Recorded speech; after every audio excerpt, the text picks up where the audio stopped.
Our guest tonight is international wrestling superstar AJ Styles. How you doing, man? I'm good, bro. Ready to rock. Yeah, that's you like that intro? That's how I do. I sell you hard. That's what I'm doing. I Putting you love it. over. On I Fri need it. Yeah, no, you do not. On Friday, you were scheduled to square off against Jay Lethal for the world title at Ring of Honor's Final Battle. What are your expectations for your match against Lethal, and what kind of atmosphere are you expecting inside the old ECW arena in Philadelphia? Well, I got to tell you, man, I love it when I get butterflies. The more you wrestle, the less, butterflies you get. And you need that extra energy. You know what I'm saying? Like, you got to get pumped before your match. And just talking to you guys, I'm getting excited about it because Jay Lethal's one of the best in the world. I mean, you're not the ROH champion because you suck. I mean, this guy's amazing. I've watched him grow as a pro wrestler, as a human being. I've watched him grow. This guy's, he's going down a different path, but heck, I understand it. I've been there before, and I think it's going to be an amazing match. Now, what about the Philadelphia crowd? You don't wrestle in front of the Philadelphia's crowd as much as you used to, probably. But now that you're wrestling in front, what do you expect from such a raucous crowd?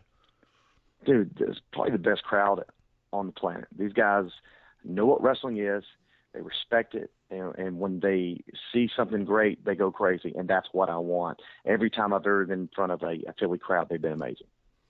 Oh, well, recently there have been rumors about you working through a back injury. Can you talk about what kind of injury you're dealing with, and if you are dealing with one, and what kind of impact that might have on your status for Final Battle or New Japan's Wrestle Kingdom?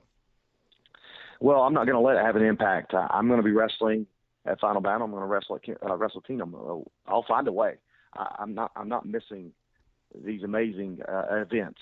So I'm going to be there. Yeah, I've been hurt before. I've worked through, being hurt before. Everybody has. It's just what we do.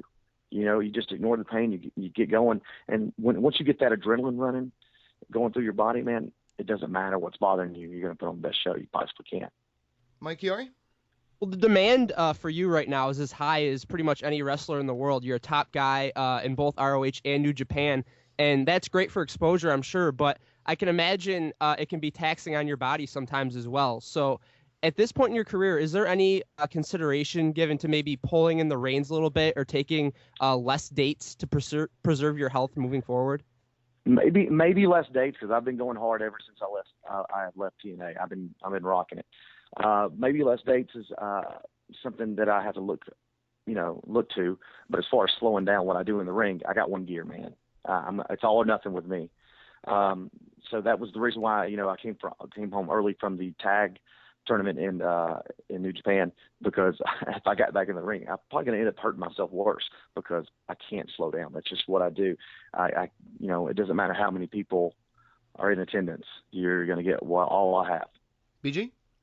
You've been one of my favorite wrestlers since I first saw you in WCW, to be honest. And when you joined TNA in 2002, they quickly pushed you as one of the top talents. I was thrilled.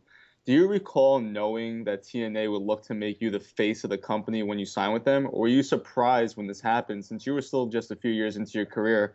And also, what are your fondest memories of building TNA in its early years? TNA, it's funny. When it first started, I didn't think much about it. I just thought it was another indie. I didn't, worry about what they would do with me or whatnot. I was just going there and, put on killer matches. But as it grew, I had to ignore that. Oh, they're going out of business here. I was like, all right, I'm done. And then I felt, part of the company. And I don't know that I was shocked that they were giving me a title after, Jerry Lynn and Low-Ki. We were always, we were having the best matches on the pay-per-views. And so it wasn't a surprise that they wanted to put us in the main event and whatnot. So, there were a lot of, as many bad things that happened at TNA, there were a lot of good things as well. So, as I walk down my staircase to my man cave, I have old posters of, TNA. And I thought, sometimes I think, oh man, I should probably take those down. But then again, I'm not ashamed of what I accomplished there. It is what it is, man. And despite TNA being where it is, I had as I look back, it was a very positive thing for me. I learned a lot there. Well, you mentioned earlier New Japan. You've spent almost 2 years wrestling in New Japan now. What has it been like working as a top heel in front of the raucous Japanese fans? You try to be the biggest turd you could possibly be over there, but the fact of the matter is, if you put on a good show, they're going to respect you either way. So while they're going to go crazy for Tanahashi and Okada and Nakamura, it's funny that, I still, get praised in the same light as them, even though I'm a heel, because they respect wrestling so much and they enjoy it. So it's really fun being over there, man. And you like I said, you try to be the best heel you can be, but sometimes you're like, all right, I give up. I'm just going to be this gray area of the wrestling world. Well, as an American wrestling fan, as someone who looks at Japanese wrestling, they are very, very different. How have you managed to find so much success almost instantaneously during your transition to Japan's unique style? Well, I think it's not really a style that I wasn't accustomed to. It's the same style I've always wrestled. Get in there and do your best and do what you can to entertain the people that are in front of you. And they respect that, man. I mean, yeah, they're quiet. They can hear everything, which is great because I can tell the little girl, a couple rows back who keeps, yelling, Okada, just shut up. And he gets such a reaction. So, it's such a great place to work. I mean, from top to bottom, the talent to the office, it's a great place. Mike Chiari? Well, as you mentioned before, you're perhaps best known for your long, successful stint in TNA. A lot of fans feel like, myself included, the TNA product's been moving in the wrong direction for the past few years. As someone who was there for the ups and downs, where or why do you think things might have started moving in the wrong direction? And also, what ultimately led to your departure? Well, I think around 2009, 2010, I think they were heading in the wrong direction. They were being WWE light. And you can't do that. You got to be different. I think that's where the biggest mistakes were made, and the fact that they didn't trust the guys that got them to the ball game in the first place. They had all the talent they needed. They didn't need to bring in other talent, and I think, people were misinformed of what they could get out of it. Nothing. The dial never changed when they brought in this higher talent as they thought it was. Now, I will say that Christian Cage, when he came over, man, and what an asset he was. He's the one that started it, and then we got Kurt Angle, which was unbelievable. But that's really all. I think we could have stopped right there and been fine. But they've got to be different. They've got to turn it up. They can't be They got to be. If WWE can't do something because they're publicly traded, then guess what? Here's your advantage. And I'm not just talking about TNA. Ring of Honor has that same thing too. We can.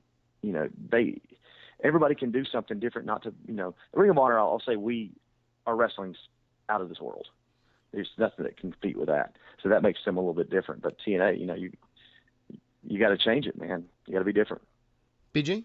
Many fans consider you the best wrestler in the world. What does that mean to you, and who do you feel is your strongest or biggest competition for that honor? Oh, man.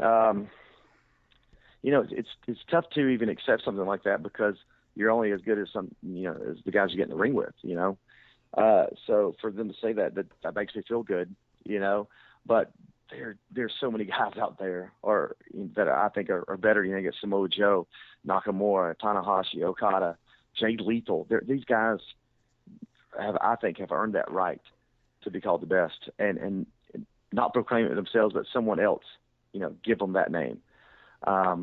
So while it's an honor, I don't think I can accept it because there's so many other great wrestlers out there. Well, changing gears a little bit here, many wrestling fans would love to see you in WWE's NXT brand. There have been recent rumors about your interest level, but is a run in NXT something that interests you? And does seeing familiar faces booked well there make a possible jump easier later down the line? Well, I'm going to be honest with you guys. The thing that makes most wrestling interesting to me as far as leaving and going is going to be the business that occurs after the match is over. That's a lot of people would frown upon something like that. Money's not everything. Well, it depends how much money you got saved. My goal at the end of wrestling, when it's finally over, is to be able to retire and not have to be in a wheelchair or walk with a limp. But wherever I go, I will do my best, work harder than anybody there. That's just what I do. Like I said before, I got one gear.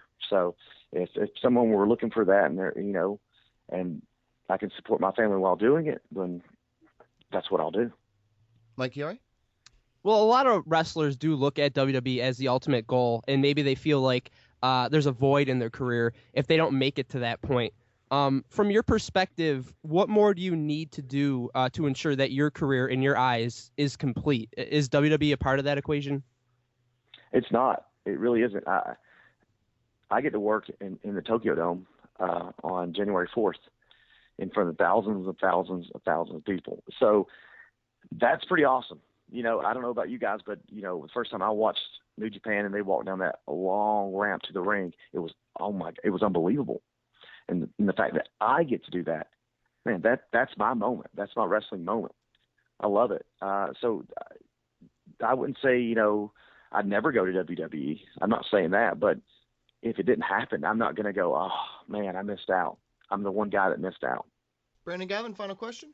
There's a lot of dream matches fans would love to see from you, whether it be from active wrestlers today or stars from the past. Who would be your top choice for your ultimate dream match? I think I'm going to get the opportunity to have one of my dream matches. I've never wrestled Rey Mysterio one-on-one, and we're going to be in England at 5 Star, and him and I are going to finally, get to lock it up, man. And I'm looking forward to that match. I think it's going to be fun. It's going to be very entertaining. In fact, it's Rey Mysterio. This guy's amazing. So to be able to step in the ring with him, it's kind of a dream come true for me. Not because I've watched him for so many years. He's just a great guy, and never having that opportunity to have that match with him, it's one of those things. I would love to have been able to wrestle Eddie Guerrero, but that obviously that can't happen. But I think Rey Mysterio is definitely a big one for me. Mike Chiari? Well, AJ, you mentioned getting to wrestle Rey Mysterio coming up. He just signed with Lucha Underground, which was obviously huge news, and all three of us on this show are huge fans of Lucha Underground. What are your impressions of Lucha, and is that something that you would maybe be interested in working for if you got that opportunity? Again, wherever the business takes me, that's where I'll go. And Lucha Underground, man, they do some good stuff over there. They're doing some crazy stuff over there. It's a little bit of what we talked about. That you got to do things different, and they definitely are doing that. So, wherever the business takes me, that's where I'll go. Well, a huge thank you to AJ Styles. Tell the fans where they can support you on social media and where they can buy your merchandise. Well, I'm always on Twitter, despite the fact that I don't talk a lot on Twitter. I know I get, on the mentions, it drives me nuts to hear so many people talk about, whatever. I'm going to the bathroom. So you're not going to hear that a lot to me, but I do read everything, and that's AJ Styles, ORG. You can go to my website, ajstyles.org, and, man, that's how you can keep in touch with me. Another huge thank you to AJ Styles. Good luck moving forward, sir. I do appreciate it.